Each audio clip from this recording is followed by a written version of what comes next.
L'actualité en continu vous est proposée.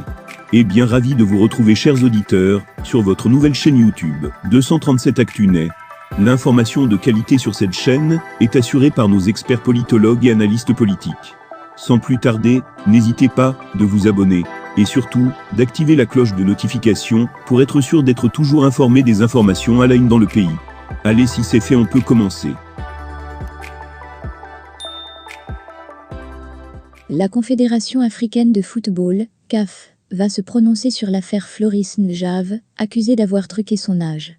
Le tirage au sort de la CAN U23 sera effectué ce vendredi, et le Gabon devrait y participer malgré la réserve du Cameroun sur le joueur gabonais ayant trafiqué son identité et son âge. La CAF annonce donc devoir se pencher sur la réserve du Cameroun le 10 mai.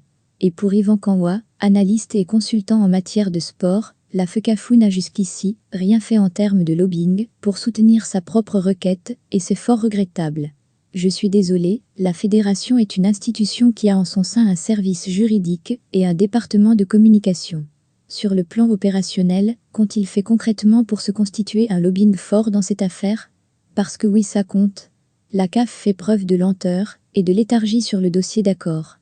Mais voyant la situation traîner, c'est à nous de mobiliser les mécanismes pour les pousser la CAF à une réaction beaucoup plus prompte. Surtout que c'est un média camerounais, CFOOT en l'occurrence par l'entremise de Alain Denis Ikoul, qui avait tiré la sonnette d'alarme sur cette affaire à l'époque, déplorait-il. Mais malheureusement la fédération est restée beaucoup trop inerte en mon sens. Tout le monde sait comment ça marche dans ces institutions. Si vous ne vous constituez pas un lobbying fort, pour défendre vos intérêts et presser pour que les décisions soient rendues dans des délais prompts, malheureusement vous risquez de vous retrouver dans une situation où la décision va même être rendue en votre faveur, mais dans un délai qui ne vous sera profitable en rien du tout, a-t-il poursuivi.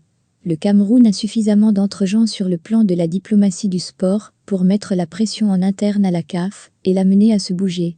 Le président Eto'o a un aura suffisamment fort et puissant pour faire bouger les lignes dans une telle situation, rappelle le consultant avant d'ajouter que le département communication de la fédération, au lieu de passer du temps à donner les consignes pour que la parole soit délibérément refusée à certains hommes de médias pendant les conférences de presse des sélections nationales sous le prétexte que ces derniers les critiquent beaucoup, devrait se concentrer à mobiliser un lobby médiatique fort capable de faire front pour l'intérêt suprême du Cameroun dans ce type de situation.